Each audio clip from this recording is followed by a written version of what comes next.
Your name? Hima. Your father name? Mallikarjuna. Your mother name? Rekha. Okay, ನೀವು ಹಾಡು ಹೇಳ್ತೀರಾ ಇವಾಗ? ಓಕೆ, ಶುರು ಮಾಡಿ. ಕೇಳಿರಿ ಮಕ್ಕಳೇ ನಾಳಿನ ಪ್ರಜೆಗಳೇ ಕೇಳಿರಿ, ಹೇಳುವೆ ಮಾತೊಂದ.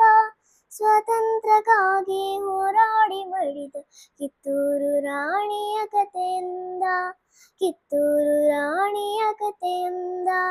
ಬೆಳಗಾಂ ಜಿಲ್ಲೆಯ ಕಾಕತಿಯಲ್ಲಿ ವೀರಪುತ್ರಿಯೋ ಜನಿಸಿಹಳು. ಧೂಳಪ್ಪ ದೇಸಾಯಿ ಪದ್ಮಾವತಿಯ ಕುಲಪುತ್ರಿಯೇ ಚೆನ್ನಮ್ಮ, ಕುಲಪುತ್ರಿಯೇ ಚೆನ್ನಮ್ಮ. ತಂದೆಯೊಡನೆ ಪುರುಷ ವೇಷದಿ ಬೇಟೆಗೆ ಕಾಡಿಗೆ ಹೋಗಿಹಳು. ಕತ್ತಿ ವರಸೆ ಬಿಲ್ಲು ಬಾಣ ಕುದುರಿಸ ವಾರಿಯ ಕಲಿತಿಹಳು, ಕುದುರೆ ಸವಾರಿಯ ಕಲಿತಿಹಳು.